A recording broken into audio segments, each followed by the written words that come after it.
तो पिछले एपिसोड में हमने देखा जाजी न्यान के लिए एक डिश बनाकर लाया होता है और अब आगे देखते हैं। जाजी न्यान से पूछता है क्या तुम डीमन शेफ को जानते हो, फिर क्या तुमने कभी उसके बारे में सुना है। न्यान कहता है कि हमारे यांग त्यांगी महाद्वीप में एक पॉपुलर शेफ है जिसके बारे में मुझे पता है। जाजी न्यान से कहते हैं क्या तुम 5 फेमस डीमन शेफ में से क्या तुम उस डीमन शेफ को जानते हो जिसे डीमन शेफ के हेड के रूप में जाना जाता है। और वो अपने बचपन से ही बहुत ज्यादा गरीब था और उसने अपने माता पिता को ही बचपन में ही खो दिया था और वो एक पॉपुलर रेस्टोरेंट में काम करता था मगर वो सम्राट नहीं था। कई सालों की मेहनत के बाद उसने डीमन शेफ के स्टूडेंट के तौर पर सिलेक्ट कर लिया गया। और जाजी कहते हैं खाना बनाने में हार्ड वर्क के साथ साथ और भी कई बातें होती है और सभी स्टूडेंट उसी शेफ से सीखना चाहते थे और इसीलिए उन्होंने अपने स्किल को यूनिक बनाने रखने के लिए पूरे यांग त्यांग की यात्रा किया। और इतना मेहनत करने के बाद फाइनली उन्होंने 5 फेमस डीमन शेफ को हराकर उनके हेड बन गए और लोगों ने शेफ जाजी के नाम से जानने लगे। न्यान उससे खुश हो जाता है कि वो डीमन शेफ जाजी है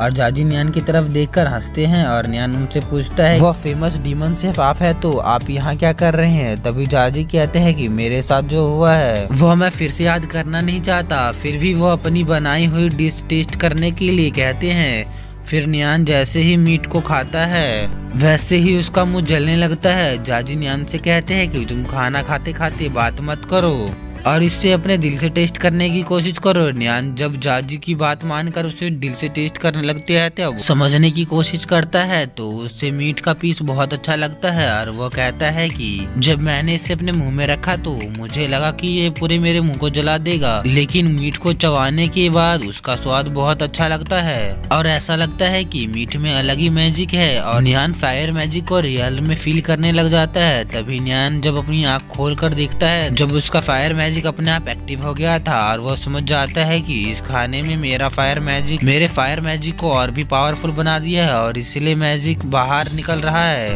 और तभी जाजी न्यान को देख लेता है और वो हैरान हो जाता है कि न्यान के पास फायर मैजिक है और साथ ही खुश भी हो जाता है। न्यान एक फायर मैजिशियन है क्योंकि उन्होंने किसी भी फायर मैजिशियन को नहीं देखा था। न्यान बताता है कि इस डिश में मेरी इच्छा के बिना मेरी मैजिक को एक्टिव कर दिया। जाजी न्यान से कहते हैं कि ये सब किस्मत का खेल है, तुम सोच नहीं सकते मैंने तुम्हारे जैसे मैजिशियन के लिए कितना इंतजार किया था। न्यान खुद को असुरक्षित महसूस करता है इसलिए न्यान जाजी के पास से भाग जाता है। जाजी न्यान से बहुत ज्यादा निराश होते हैं। वही न्यान अकेले में बैठकर सोचता है कि जाजी एक मैजिशियन की तलाश क्यों कर रहे हैं, मगर वो सोचता है कि जाजी ने ही मेरी जान बचाई है। अगर जाजी उस समय मेरी जान नहीं बचाते तो शायद आज मैं मर जाता।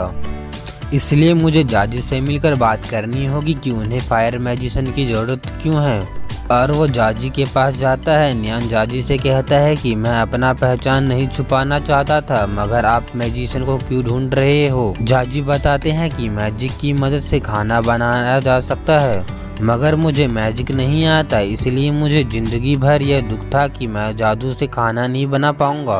और काफी समय से मेरी इच्छा थी कि मैं अपने उत्तराधिकारी के रूप में मैजिशियन बॉय को चुनूं। और वो न्यान से पूछते हैं कि क्या तुम मुझसे खाना बनाना सीखना चाहते हो।